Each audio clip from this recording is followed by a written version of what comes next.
Viewing her speech tonight, also talking about the President's State of the Union address, which is coming. Bachmann will be giving her own response to the President tonight on behalf of the Tea Party Express. Is she going to trump the official GOP response by Republican Paul Ryan? I doubt it.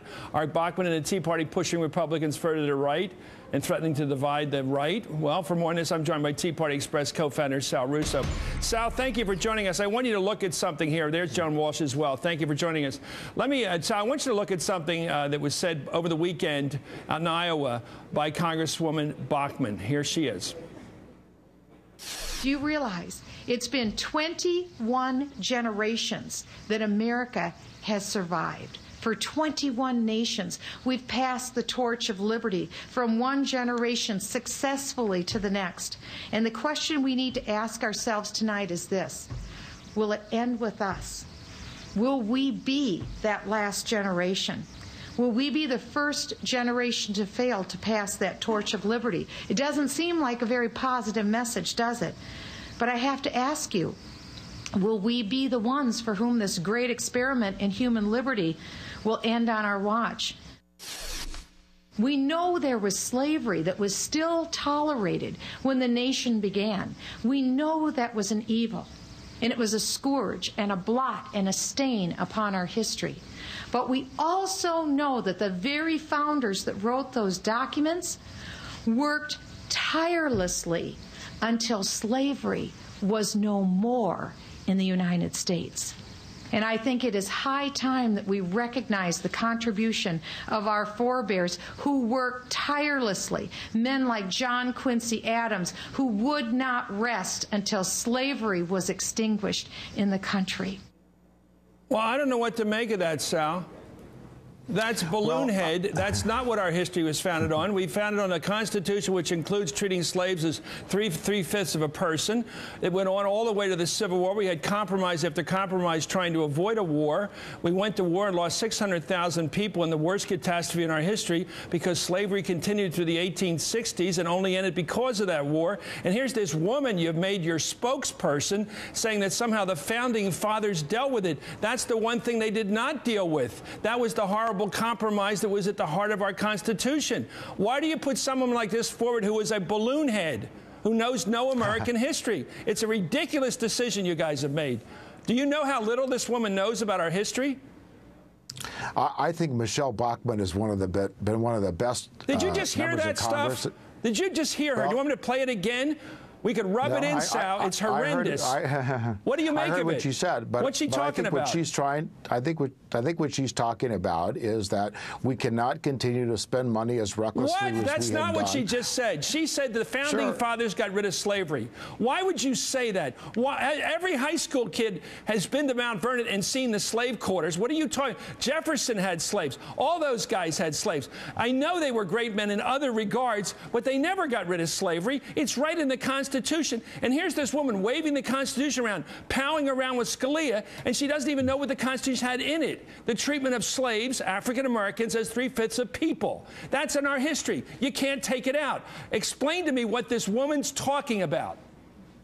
I think she's just using that as an illustration to point out that I think Americans are concerned today that their children and grandchildren are not going to have the same opportunities of the American dream because we've increased our debt to a dangerous extent. That's how she talks. She goes on this tape. No matter what you ask her, she goes on a tape. I want to ask you about slavery, sir. Sal, you know when slavery ended. It ended with the Civil War, right?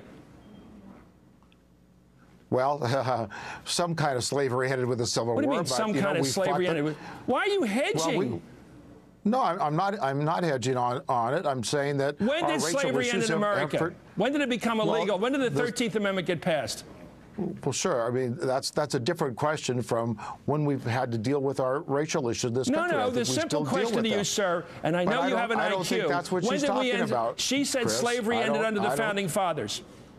I don't think that's what she meant. I mean, I think she meant that if we don't get control of our government now, the opportunities of our children are greater. You made a terrible decision. You put a person out there that has no concept of American history. I'm reminded of what Steve Schmidt said about Sarah Palin. She doesn't know anything. This is worse. This is claiming something that never happened. We have a problem. Slavery and race are the San Andreas fault of American history, and you're denying it was there. No, I think she's trying to illustrate a point. Joan, you take over this witness. I find him hopeless. I know he knows better. He's covering for somebody who knows nothing. Go ahead, Joan. You know, Sal has hitched his start at the Tea Party. Sal is a longtime Republican entrepreneur out here in California who's worked for mainstream Republicans. He decided a few years ago he was going to go with the Tea Party and ride the Tea Party, and now he's kind of stuck, you know.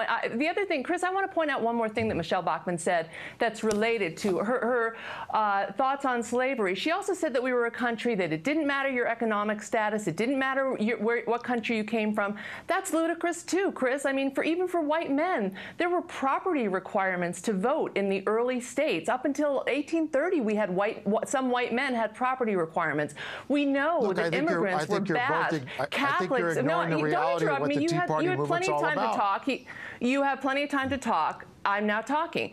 Nativism attacked Irish Catholics, German Catholics, burned down churches and convents. We had the Chinese Exclusion Act for 60 years kept Chinese people out of this country. So this happy garbage version of history, I love our country, Chris. I know that what we've fought to do is make it better and better and better, and we are trying to do that.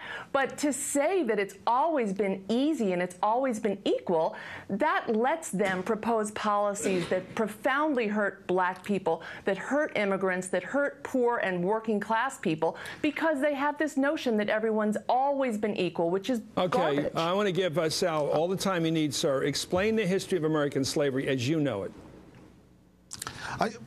This is not about it. I mean, why do you want to keep changing the subject? Because we're talking about your spokesperson tonight that you have designated. Well, that's right. And what our spokesman is talking about is the fact that our spending is unsustainable, our national debt is skyrocketing, and we got to get on top of that. No, you're trying to teach some kind of new religion of America that has to do with the infallibility of our founding fathers, some sort of new, almost scriptural notion of American history that somehow goes back to some perfection time that we're trying to recover. You guys are trying to sell that everything was perfect back in the Federalist period, back in the late 18th century, so that you can keep saying we got to go back to that, where everybody had a musket and everybody had a small farm and everything was perfect. No, that's what you're trying to sell. And even so, and you have scrubbed our history of slavery. I think it's a desecration. I don't think that's. Well, I'm going to give you a chance. One more chance. 30 seconds. What's the history of slavery? I don't think that's what anybody's saying. I want to ask you what you think, Sal, of slavery. What was it? Just describe it. I think our founding fathers developed a document, the Constitution of the United States, that served America and has served the world for freedom for 200 and something years. Why do you guys talk like you're on hypnosis? Why can you answer a question? Are you hypnotized? Can you answer a question? Well, no, what's the history of slavery in America?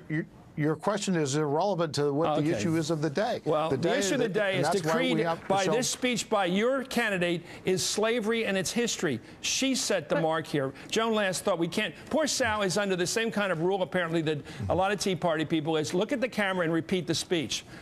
Well, and also, you know, if people really cared about debt, if people well, then why did you not have a Tea Party movement when George Bush was spending down the Clinton surplus, $200 billion a year surplus, and George Bush left behind a $1.2 trillion budget deficit? We wouldn't have a Tea Party movement if it weren't for a fact that people were dissatisfied with the Republican and Democratic Party. I think you got to find another horse, Sal. That's why you're a smart guy. That's why we're just getting another horse. This one's terrible. Anyway, thank you, Joan Walsh. Thank you, Sal. I know you're 10 times smarter than this person you put up there. Anyway, up next, the president will talk tonight about winning the future. Does he mean 2012 first? Well, of course he does. He's a politician.